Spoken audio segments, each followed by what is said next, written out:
ہمارے ساتھ نیاز اللہ خان نیازی صاحب موجود ہیں جو اس وقت ایڈوکیٹ سپریم کورٹ ہیں اور شہباز گل کے وکیل بھی ہیں. ان سے ہم بات کر لیتے ہیں کہ حکومت آخر کار کیوں جسمانی ریمانڈ مانگ رہی ہے شہباز گل کا, اور کل جب اس کے اوپر دلائل ہوں گے تو جو قانون دان ہے قانونی نقطہ نظر سے کیا اب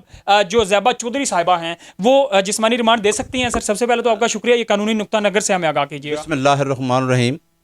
میں آپ کو بتانا چاہتا ہوں کہ F I R after lodging of F I are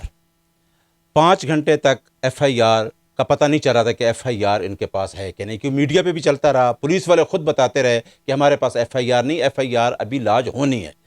جس طریقے سے اس کو بنی گالا میں اریسٹ کیا, جس طریقے سے گاڑی کے شیشے توڑے گئے, جس طریقے سے ڈرائیور کو وہاں سے پکڑا گیا, مارا گیا اور شہباز گل کو اٹھایا گیا, 5 گھنٹے بعد ایک ایف آئی آر آتی ہے اور اس کے اندر جو اوفینسز لگائے گئے وہ دیکھ کے آدمی حیران ہو جاتا ہے کہ ایسے اوفینسز کس طریقے سے لگائے گئے ہیں. کیونکہ ایف آئی آر کی جو کمپلینٹ لاج ہوتی ہے وہ ہوتی ہے کہ نیب تحصیلدار ہے, کوئی چانڈیو صاحب جس کو اسسٹنٹ کمشنر کہتے ہیں, اس کی طرف سے کمپلینٹ لاج ہوتی ہے اور فیڈرل گورنمنٹ کے پاس ایسی کوئی پرمیشن نہیں تھی. اس ایف آئی آر میں جو ایف آئی آر کمپلینٹ کے اندر جو دفعات لکھے ہوئے ہیں اس کے اندر اور ایڈ کیے گئے. ایک باقاعدہ لیگل ٹیم بٹھائی گئی, پی ڈی ایم نے بٹھائی, رانا ثناء اللہ اس کو ہیڈ کر رہے تھے اور پوری پی ڈی ایم اس کو دیکھ رہی تھی کہ ہم کس طریقے سے اس کو بغاوت کا مقدمہ کریں. اور اس بغاوت کے مقدمے میں آپ وہ سٹیٹمنٹ دیکھ رہے ہیں اور اس کے contents of F I R دیکھ رہے ہیں, بالکل آپس میں نہیں ملتے. اور اس کا مقصد یہ تھا کہ جو ان کی سازش تھی کہ اس ایف آئی آر کے پیچھے ایکچولی انہوں نے عمران خان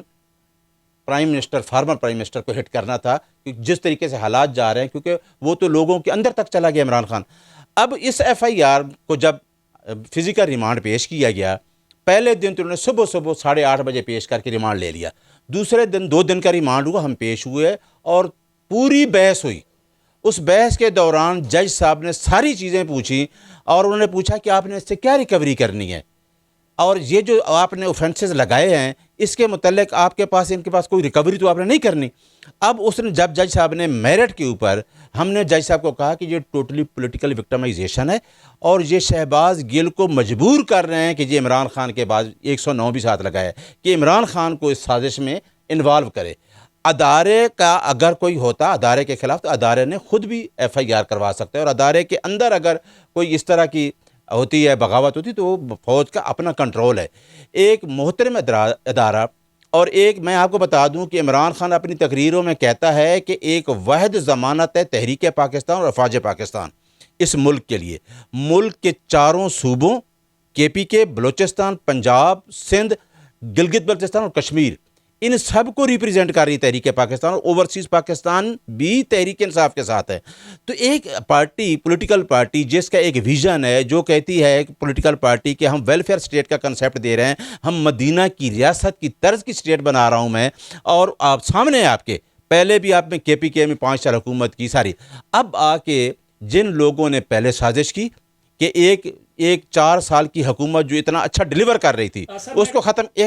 ختم کیا, اور اس کے بعد اب یہ تھا کہ یہ ایف آئی آر جو جوڈیشل ریمانڈ جو آپ نے کویسچن کیا ہے وہ جوڈیشل ریمانڈ بالکل میرٹ پہ ہوا ہے. اور کل بھی ہمارا موقف یہ ہوگا, کیونکہ عامر فاروق صاحب نے صرف اس بات پہ سنا کہ قابل سماعت ہے کہ نہیں. اب دوبارہ کل میرٹ پہ سنیں گے, ہمارا موقف یہی ہوگا کہ جوڈیشل ریمانڈ ٹھیک ہوا اور ہماری بیل کو, اور یہ بیل کے اس کے پیچھے بھی ان کی سازش ہے کہ کسی نہ کسی طریقے سے بیل کو ڈیلے کیا جائے. قانونی طور پہ مجھے تھوڑا سا یہ بتا دیں, ایک تو ایف آئی آر والا معاملہ آئندہ ہفتے تک چلا گیا, اور وہ بھی اہم جو ان تینوں کیسز میں سے جو اہم ہے وہ ہے جسمانی ریمانڈ والا. آپ ہمیں یہ بتائیں کہ سیشن کورٹ نے ہی پہلے عمر بشیر صاحب نے اس کو ناقابل سماعت قرار دیا اور کہا کہ جی جو جسمانی ریمانڈ نہیں دے سکتے. پھر عدنان جو جج ہیں انہوں نے بھی اس سماعت کو نہیں سنا, اور اب دوبارہ پھر اسلام آباد ہائی کورٹ نے حکم دیا ہے. قانونی طور پہ ہمیں یہ بتائیں گے کیا کل جب زیبا چودھری کی عدالت میں سماعت ہوگی تو آپ ان کو کنونس کر سکیں گے دوبارہ سے کہ جی اس کا جسمانی ریمانڈ نہیں بنتا؟ اور جو ہمارے ناظرین ہیں ان کو تھوڑا سا قانونی طور پہ بتائیے گا جو یہ سوچ رہے ہیں کہ اب لوگ جو پریڈکشن دے رہے ہیں, کہہ رہے ہیں کہ جی اب جسمانی ریمانڈ ہو جائے گا شہباز گل کا, قانونی طور پہ ہو سکتا ہے؟ نہیں,